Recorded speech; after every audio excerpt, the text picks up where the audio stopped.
అంటే నువ్వు అనుకుంటున్నావు నేను బలహీనుడని. నీకు తెలుసా దేవుడు నీకెంత నిగ్రహ శక్తి ఇచ్చాడో చూడు, నీకెంత మనోనిగ్రహం ఉందో చూడు. ఇప్పటిదాకా నువ్వేమనుకుంటున్నా, నేను బలహీనుడిని, నేను మానుకోలేను అనుకున్నాను. కానీ ఇప్పుడు దేవుణ్ణి బట్టి నేను నిలవగలను అనుకున్నావు, అదిగో నిలబడ్డావు.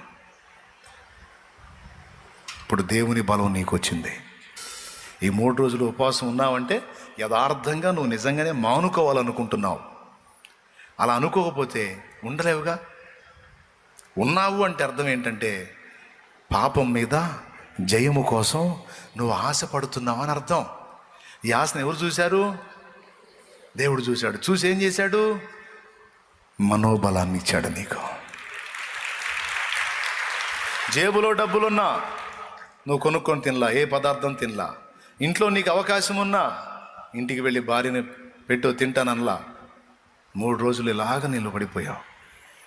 ఇంత గట్టిగా ఉండగలిగిన వాడివి ఇక తర్వాత రోజుల్లో మాత్రం ఎందుకు ఉండలేవు? ఉండగలవు. దేవుడే నీకు బలం ఇచ్చాడు, పో అన్నా. కొద్ది రోజులు ఆగి మళ్ళీ కనపడ్డాడు. ఏం సంగతి అన్నా? మళ్ళీ ఒక 3 రోజులు ఉంటానయ్యా అన్నాడు. నాకు ఆ 3 రోజులు ఉపవాసం ఉంటే చాలా బాగుంది, మళ్ళీ ఇంకొక 3 రోజులు శబ్బాష్ కంటిన్యూ చేసుకోక మళ్ళీ 3 రోజులు బలపడ్డాడు. దేవుడి దయ వల్ల సంవత్సరాలు అయిపోయింది, దాని జోలికి వెళ్ళలేక 30 సంవత్సరాల వ్యసనం.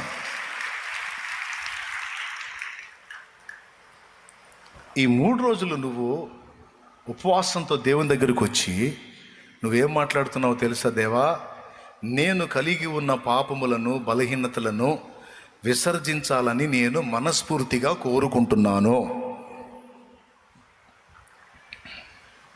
నాకు అవి ఇష్టం లేదు, నేను వాటి విషయంలో మారు మనసు పొందాను.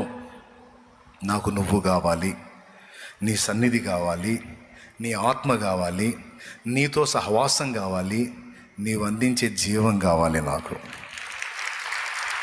అని నువ్వు తెలియజేస్తున్నావు ఈ ఉపవాసం ద్వారా.